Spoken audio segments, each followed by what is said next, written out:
Relacja na flet altowy, ale też inne możliwe instrumenty dęte drewniane i pogłos.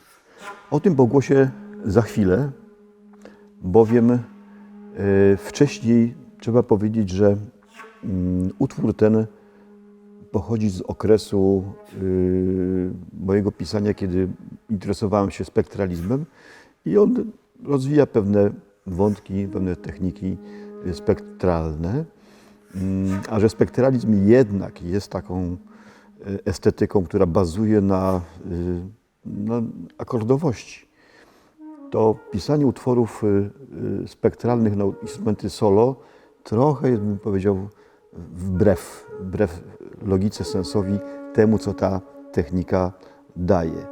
Ten problem zresztą występuje też w twórczości, bym powiedział, tych poważnych, czystych spektralistów, którzy starają się ominąć pewną monofoniczność i brak harmoniki przez to samo, czego zastosowanie ja usiłowam ominąć, przez pogłos. Pogłos a to naturalny, a to pogłos elektroniczny. Gérard Griset w swojej sztuce akustycznej, przestrzeniach akustycznych, L'Espace Acoustique, też w czasie wykonywania części pierwszej, prolog, przewidział zastosowanie pogłosu elektronicznego, czy też jakiegoś naturalnego. I ten pogłos istotną rolę odgrywa w tym utworze, ponieważ pozwala wszystkie dźwięki scalić w grę akordową. Oprócz tego elementu harmonicznego utwór ten ma cechy mojej ówczesnej twórczości, gdzieś tak od lat 90. do początku lat 2000, kiedy pisałem utwory, bym powiedział, o nieustępliwej narracji, które mają taką energetykę mocną i stale trzymającą za gardło kompozytora również, ale przede wszystkim wykonawcę i może i słuchaczy.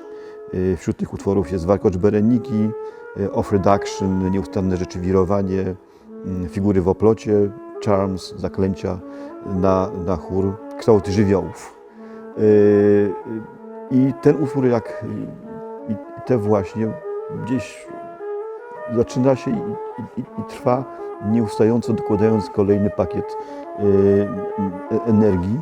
I w związku z tym jest trochę na swój sposób obiektowy. On po prostu jest taką bryłą dźwięków, która żyje życiem wewnętrznym, ale generalnie gdzieś tam w swoim takim wykresie energetycznym jest czymś po prostu trwającym. I to jest rzecz, która do tej pory mnie interesuje w mojej muzyce, czyli jak nie opowiadać muzyki przez kompozycję, tylko jak zabudować przestrzeń, która w sposób nie zawsze literalnie postrzegalny składa się z tego elementu stałego, który ma swoje wewnętrzne życie. Nie ukrywam, że operowanie technologią spektralną to jest potężna wiedza. Ja jej trochę liznąłem, można powiedzieć, na potrzeby tego utworu. Zawdzięczam tę wiedzę pani Elżbiecie Gajewskiej, z której rad korzystałem pisząc ten utwór, głównie jeżeli chodzi o tak zwaną aplikaturę, czyli krycia palcami w celu uzyskania mikrotonów. No i jestem szczęśliwy, że Łukasz Długosz zainteresował się tym utworem, że dołączył do kilku flecistów, od których się mogę wiele nauczyć, ale tych, którzy wykonywali ten utwór w przeszłości. Obok Elżbiety Gajewskiej, Terry Tivong czy Gianni Travelusci.